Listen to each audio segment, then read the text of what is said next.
Guardians of the Void. The stars held no mercy for the weak. This was the first and most brutal lesson humanity learned when they ventured beyond the safe confines of their solar system.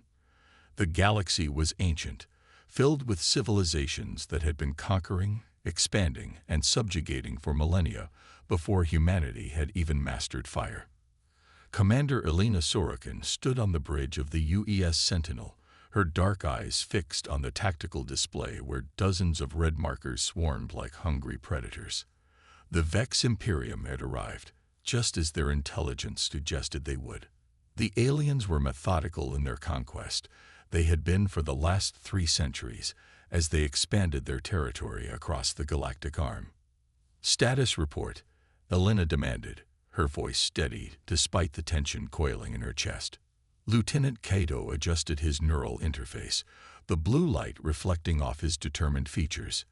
"Vex fleet composition as expected, Commander. 3 dreadnoughts, 12 cruisers, and approximately 35 escort vessels.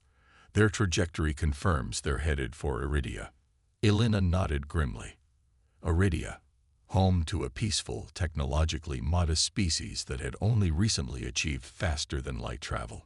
The Iridians were scholars and artists, not warriors. They had no effective planetary defenses, no significant military force, according to Vex doctrine that made them perfect for assimilation, a sterile term for what amounted to enslavement or extinction. "How long until our reinforcements arrive?" Elena asked, though she already knew the answer. 18 hours at minimum, Commander," replied Strategic Officer Nazari from her station. "We're all that stands between the Vex and Iridia until then." The UES Sentinel and its escort group comprised just 1 battlecruiser, 4 frigates, and 6 destroyers, a formidable force by human standards, but painfully outmatched against the approaching Vex armada. 10 years ago, humanity might have simply withdrawn in the face of such odds. They would have filed diplomatic protests with the Galactic Congress, perhaps imposed sanctions, and ultimately watched as another civilization fell to the Vex.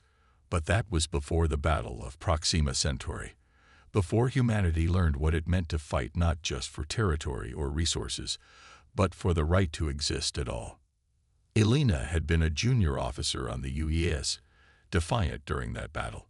She had watched as Vex forces decimated Earth's outer colonies as millions died because the rest of the galactic community deemed humanity too young, too insignificant to defend.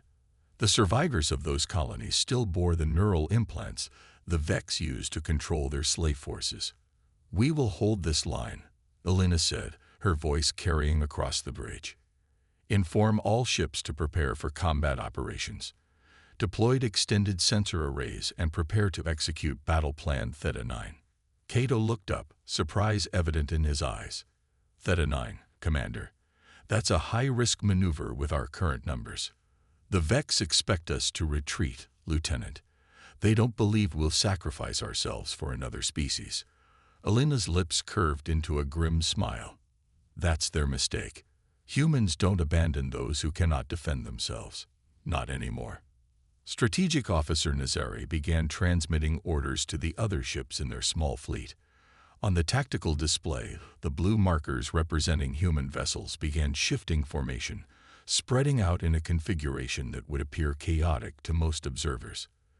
But there was method in the apparent madness. Each ship positioning itself to maximize its weapons coverage, while presenting the smallest possible target profile.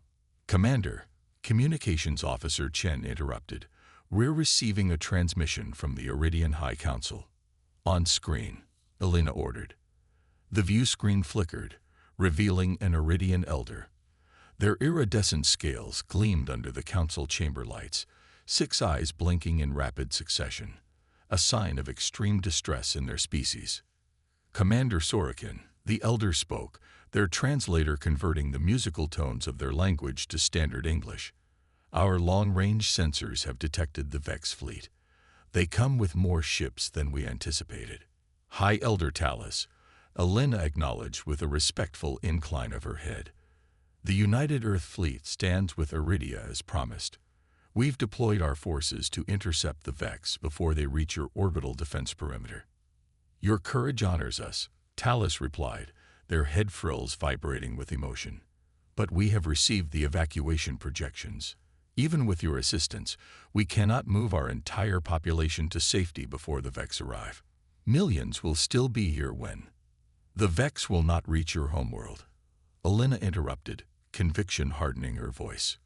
We will hold them here. The Iridian elder was silent for a moment, all 6 eyes fixed on Alina. How can you be so certain, Commander? Your fleet is outnumbered 3-1. Because humanity has learned that numbers aren't everything in warfare, High Elder. Innovation, determination, and the will to sacrifice for others. These are forces the Vex cannot quantify in their battle calculations. Alina straightened her shoulders. Continue your evacuation efforts. Focus on the young and those carrying your cultural knowledge. We'll buy you every minute we can. After the transmission ended, Alina turned back to the tactical display. The red markers of the Vex fleet were moving into an attack formation, a perfect, mathematically precise arrangement that had overwhelmed countless defense forces across the galaxy. They're deploying their battle lattice, Nazari observed. Standard Vex doctrine. They'll use synchronized energy shields to create overlapping defense zones while concentrating firepower on our largest vessels first. And that's exactly what we're counting on, Alina replied. Their tactical programming is predictable. They excel at overwhelming force but struggle to adapt when their mathematical models fail. She tapped a command into her console. All ships, final positions. Prepare magnetic mines and gravitic distortion charges. Target coordinates as specified in Theta 9. The minutes ticked by intense silence as the Vex fleet approached. At precisely the calculated interception point, the lead Vex cruisers opened fire. Brilliant lances of particle beams slicing through the vacuum of space toward the human vessels. Evasive maneuvers, pattern Delta. Alina commanded, deploy countermeasures. The UES Sentinel shuddered as its engines pushed it into a spiraling trajectory.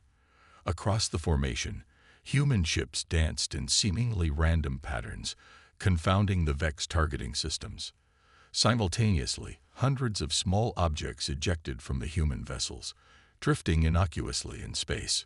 Mines deployed, Kaido confirmed. Vex fleet maintaining course and speed. They haven't detected the gravity charges. Alina nodded, eyes fixed on the timer counting down on her display. All ships prepare to execute microjump on my mark. Her finger hovered over the command. 3, 2, 1, mark. In perfect synchronization, the human vessels disappeared in flashes of blue light, executing precisely calculated faster-than-light jumps that displaced them mere thousands of kilometers, reappearing in positions surrounding the now advancing Vex formation. At the same moment, the mines activated. They didn't explode as conventional weapons would. Instead, they generated intense gravitational distortion fields that warped the fabric of space itself. The carefully ordered Vex battle lattice suddenly found its formations torn apart as ships were pulled in multiple directions. Their synchronized shield network faltered as vessels struggled to maintain position. Fire all weapons, Alina ordered.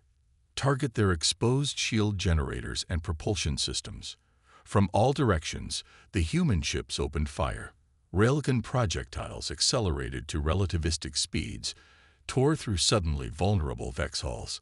Laser arrays cut with surgical precision at exposed systems.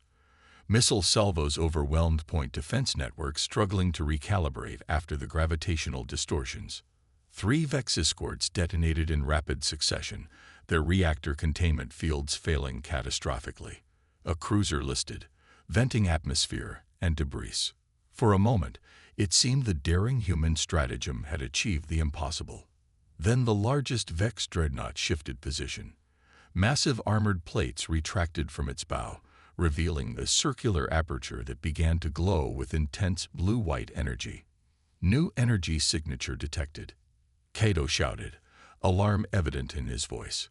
Massive power buildup in the Vex flagship. What is that? Elena demanded, though dread was already settling in her stomach. Unknown weapons system, Nazari replied, her fingers flying over her console. But the energy readings are off the charts. Whatever it is. She never finished her sentence. A blindingly bright beam of coherent energy erupted from the Vex dreadnought, cutting through space like a scythe. It struck the UES Intrepid, one of the Sentinel's escort frigates. For an instant, the frigate's shields flared brilliant blue as they attempted to dissipate the immense energy, then failed catastrophically. The beam cut the vessel in half, the separated sections exploding seconds later as their power cores detonated. Gods, someone whispered on the bridge. Elena stared at the tactical display, watching as the remnants of the Intrepid scattered across space. 800 crew members, gone in seconds. The Vex weapon is recharging, Kaido reported, his voice tight. Estimated time to next firing capability, 3 minutes. Elena forced herself to focus, to think. Analysis of that weapon, some form of focused particle beam, but far more powerful than anything we've encountered before, Nazari answered. Shield harmonics are ineffective against it. Direct hit would be. She didn't need to complete the sentence. Elena studied the tactical display. The initial surprise of their strategy had worn off. The Vex were reorganizing, compensating for the gravitational distortions. And that weapon, that planet killer, would soon be charged again. Commander, Communications Officer Chen said, her voice strained. We're receiving distress calls from the Iridian evacuation ships. They're reporting Vex scout vessels have slipped past our perimeter and are attacking their transports. Elena looked at the tactical display again, at the overwhelming Vex force before them, at the representation of Iridia beyond, its billions of inhabitants, its ancient culture, its peaceful people who had never harmed anyone. She thought of Proxima Centauri, of Earth's colonies that had fallen while the galaxy watched in indifference. Not this time, she said, her voice barely above a whisper. Then, louder, not this time. Lieutenant Kaido, prepare a targeting solution on that dreadnought's weapon aperture. All remaining ships, concentrate fire on these coordinates when I give the order. Commander, Nazari said cautiously, even our combined firepower won't penetrate their flagship's defenses. We won't be using conventional weapons. Elena's fingers flew across her command console, entering authorization codes that few commanders ever expected to use. I'm initializing the Sentinel's NOVA package. A stunned silence fell over the bridge. The NOVA package, nuclear ordnance, void assault, was humanity's weapon of last resort. A fusion device designed not to crack planets, but to create a momentary artificial singularity, a miniature black hole that would exist for mere seconds, but long enough to consume anything in its immediate vicinity. Commander, Kaido said carefully, regulations require authorization from Fleet Command to deploy a NOVA package, and regulations also state that a commander may authorize its use when facing imminent destruction and when civilian populations are at immediate risk of extinction. Elena met his gaze steadily. Both conditions are met, Lieutenant. He held her gaze for a moment, then nodded. Aye, Commander. NOVA package prepped for deployment. Elena opened a channel to all ships in her command. This is Commander Sorokin.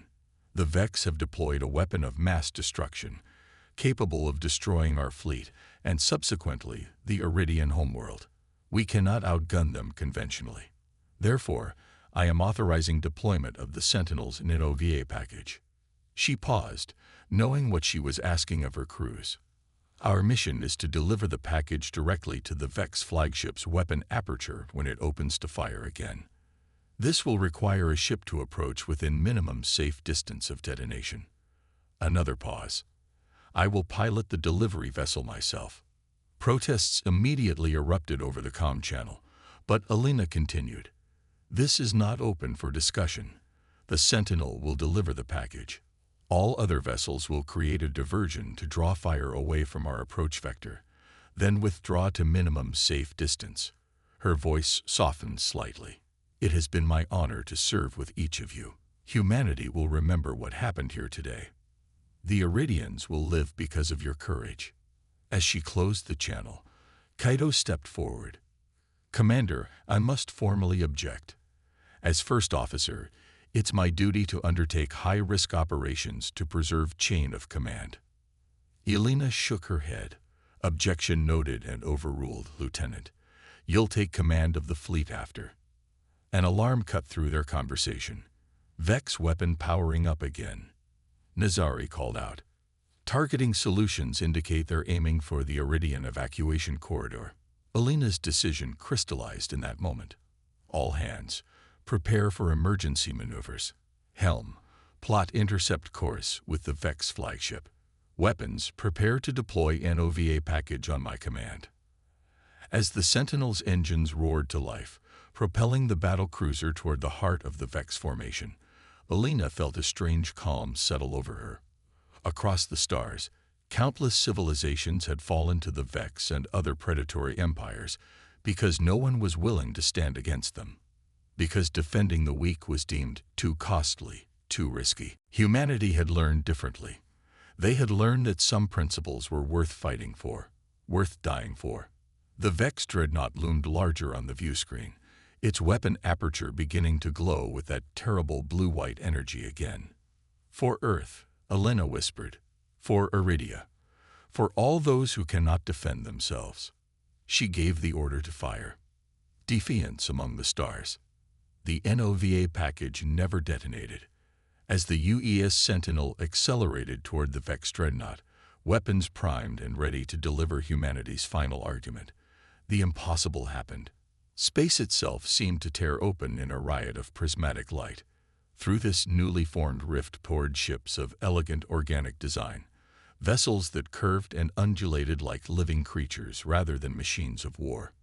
New contacts, Nazari shouted, her voice filled with disbelief. Dozens of them. Configuration unknown. Elena's hands tightened on her command console. Hold course, she ordered, eyes fixed on the approaching Vex flagship. The NOVA package was armed. Their sacrifice would not be in vain, regardless of these new arrivals. Then Communication Officer Chen's voice cut through the tension. Commander, we're receiving a transmission from the new vessels, on all frequencies and in perfect standard English. Put it through, Elena ordered, not taking her eyes off the approaching target. A voice, melodic and resonant, filled the bridge. Human vessels, this is Grand Arbiter Zolan of the Sealer and Concord. Stand down your suicide attack. We stand with you against the Vex Imperium. Before Elena could respond, the lead Sealeran vessels opened fire, not on the human ships, but on the Vex dreadnought. Beams of scintillating energy lanced out, striking the massive Vex vessel precisely where its planet-killer weapon was charging. The aperture destabilized, energy backwashing through the dreadnought's systems in cascading explosions. Sealeran vessels, this is Commander Sorokin of the United Earth Fleet. Elena responded, making the split-second decision. We welcome your assistance. She turned to her crew. Abort NOVA deployment. All ships re-engage the Vex fleet. The tide of battle shifted dramatically with the arrival of the Sealeran forces. Their vessels moved with organic fluidity, defying the mathematical precision of Vex targeting systems. Their weapons, technology far beyond humanity's understanding, tore through Vex defenses as though they were tissue paper. Elena didn't waste the opportunity. All ships, execute attack pattern Omega. Target Vex command and control nodes. The human vessels, emboldened by their new allies, pressed the attack with renewed vigor. Where earlier they had been fighting a desperate holding action, now they struck with precision and purpose. The Vex, caught between two forces using completely different tactical doctrines, struggled to adapt. Commander, Kaido reported, the Sealeran vessels are creating some kind of interference field. The Vex battle lattice is failing to synchronize. Elena nodded. Exploit the weakness. All ships, concentrate fire on their communication relays. As the space battle raged, Elena received an urgent transmission from Iridian High Elder Talus. Commander Sorokin, Vex ground forces have begun landing in our capital. Our civilian evacuation is only 40% complete. Elena turned to Nazari. Status of the Vex fleet. Heavily engaged with Sealeran forces. Their formation is broken, but they still outnumber us. A difficult decision, but one Elena made without hesitation. Lieutenant Cato, prepare a ground force. We're deploying to the Iridian surface to evacuate civilians and engage Vex ground troops. Commander, Cato objected. Fleet regulations state that a commanding officer should not. Fleet regulations also state that we don't abandon civilians to the Vex. Elena cut him off. I need you to command the Sentinel while I leave the ground team. Coordinate with the Sealeran vessels. Keep the Vex fleet occupied and away from the planet. Within minutes, Elena was aboard a dropship with a team of 50 combat-ready Marines. As they plunged through Iridia's atmosphere, she briefed her team on their mission. The Vex ground forces will be targeting key infrastructure and population centers, she explained. Their standard protocol is to capture civilians for neural implantation and forced labor. Our primary objective is to secure the evacuation centers and ensure the remaining transports can depart safely. The dropship shuddered as it cut through clouds the color of burnished gold. Below, the crystalline spires of the Iridian capital gleamed in the light of their binary suns. But even from this altitude, Elena could see columns of smoke rising from several districts. Commander, the pilot called back, I'm picking up heavy Vex activity near the central evacuation hub. They've deployed mechanized units and infantry. Take us in, Elena ordered. All Marines, prepare for hot insertion. The dropship swooped down toward the evacuation center, a sprawling complex where thousands of Iridians were gathered, waiting for transport ships. Vex forces had established a perimeter, their sleek insectoid battle frames advancing methodically toward the terrified civilians. Elena's dropship wasn't the only one descending from the sky. 5 other human vessels followed, carrying additional Marines and combat equipment. As they touched down between the Vex forces and the evacuation center, Elena was the first one out, plasma rifle in hand. Establish a defensive line, she shouted over the din of engines and weapons fire. Heavy weapons to the flanks.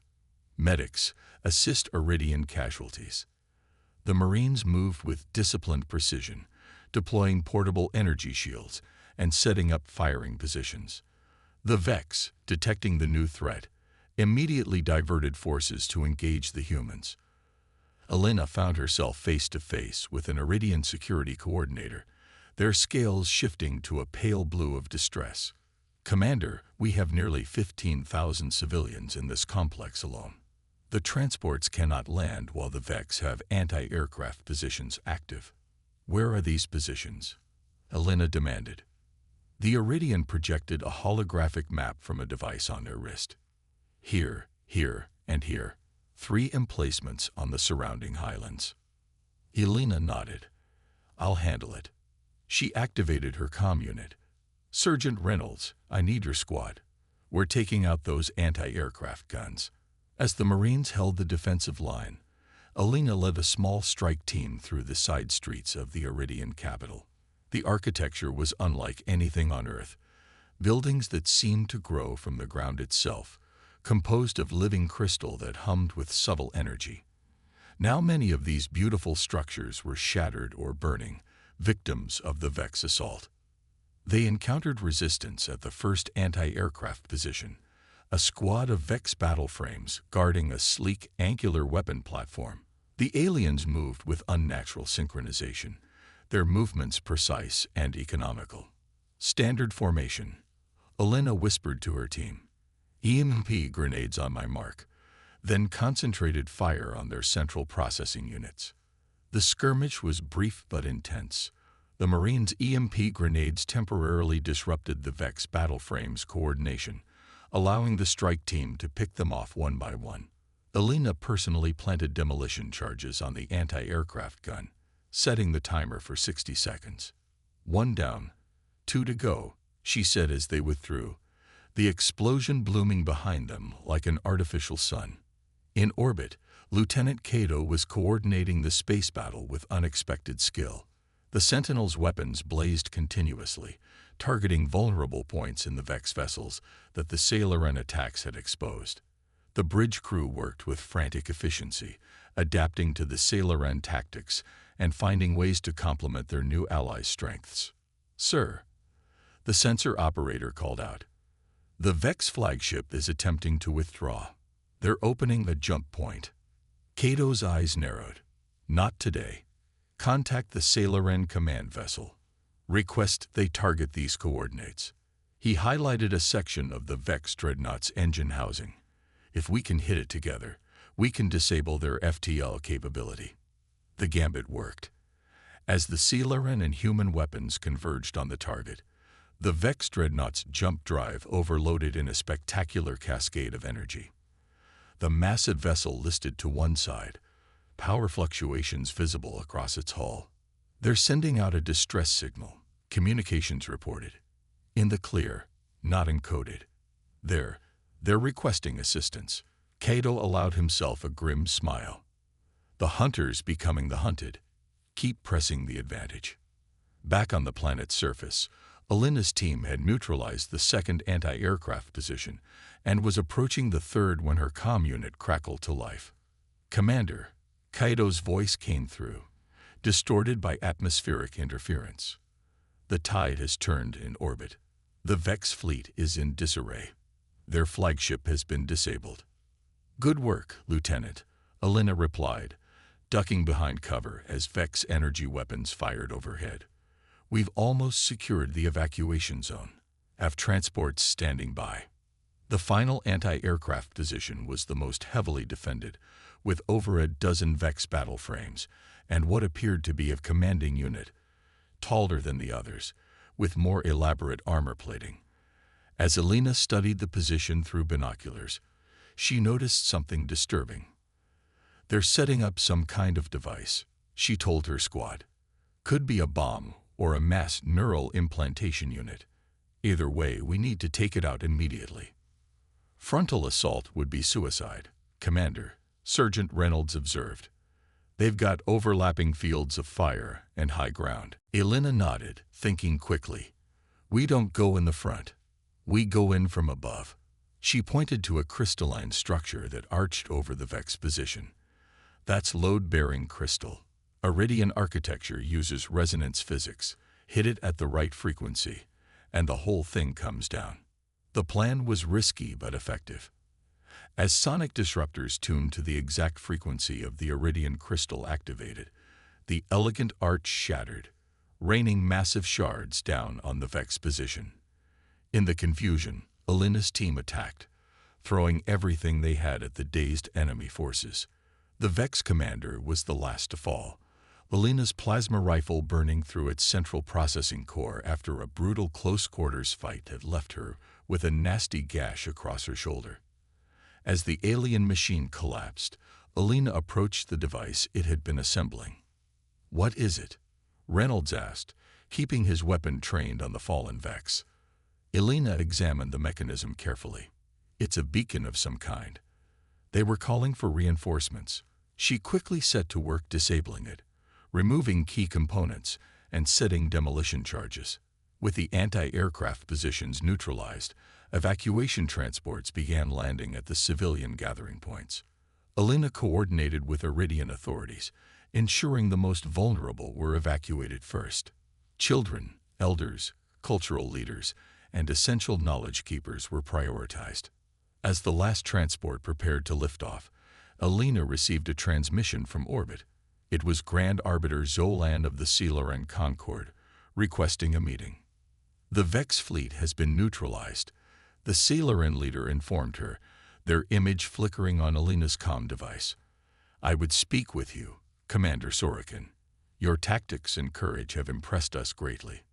Hours later, aboard the Sailoran flagship, a vessel that seemed more grown than built, its corridors pulsing with bioluminescent light, Alina met the Grand Arbiter in person.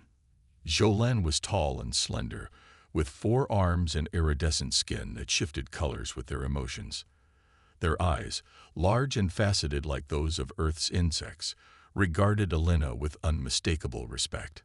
For centuries, the Sailor Concord has observed younger species from afar, Jolene explained, their voice melodic even when speaking English. We have watched civilizations rise and fall, seen countless atrocities committed by empires like the Vex. Our policy was non-interference, until today. What changed? Elena asked. You did, Commander. Humanity did. Jolan's skin rippled with colors that Elena couldn't interpret. When we detected your fleet moving to defend Iridia, a species not your own, with nothing to offer you, against an enemy that vastly outmatched you, we were moved. It is a quality rare in the galaxy. Elena thought of Proxima Centauri, of the billions who had suffered because no one had been willing to stand against aggression. We defend those who cannot defend themselves, not for profit or alliance, but because it's right. A simple principle, yet profound. Jolan made a gesture that might have been their species' equivalent of a smile. The Sailor Concord has resources, technology, and ships far beyond what you witnessed today. We have remained hidden, watching as the Vex and others like them spread misery across the stars. No longer. They extended one of their four hands toward Elena. We propose an alliance, Commander Sorokin, not just with humans, but with all species who share your conviction that the strong should protect the weak, not prey upon them. Elena took the alien's hand, feeling the strange texture of their skin against her own. I think Earth would be very interested in such an alliance, Grand Arbiter. In the days that followed, as the Iridian evacuation completed and the last Vex forces were eliminated, representatives from Earth arrived to formalize the unprecedented alliance. The Sailor Concord revealed themselves to the wider galactic community, sending shockwaves through established power structures. The Vex Imperium, for the first time in centuries, found themselves on the defensive. Other species, long oppressed or threatened, began to reach out to the new alliance. What had begun as a desperate last stand by a small human fleet had catalyzed a fundamental shift in galactic politics. 1 month after the Battle of Iridia, Elena Sorokin stood on the observation deck of the newly repaired UES Sentinel, watching as the first joint human Sailor-Iridian task force prepared to depart. Their mission, to liberate a Vex-occupied system where 3 different species faced extinction. Lieutenant Kato joined her at the viewport. The fleet is ready, Commander. Admiral Chen sends her compliments and says the operation is approved. Elena nodded, her eyes still on the assembled ships, human vessels alongside the elegant Sailoran craft, and even a few newly armed Iridian transports. We're not just fighting for survival anymore, Lieutenant. We're fighting for something bigger. A new kind of galactic order, Kaito suggested. Something like that. Elena turned away from the viewport, determination written across her features. One where the strong protect the weak, where civilization means more than just technological advancement or military might. As the Allied fleet moved into formation, preparing to jump to light speed, Elena thought about all the species still suffering under Vex occupation, about all the civilizations that might flourish if given the chance to develop without fear of conquest or enslavement. Humanity's armada had started as Earth's shield. Now it was becoming a shield for all who needed protection, a final line of defense for those who could not defend themselves. And for the first time in galactic history, the predators of the void were learning to fear the consequences of their aggression. The stars, it seemed, might finally be learning mercy.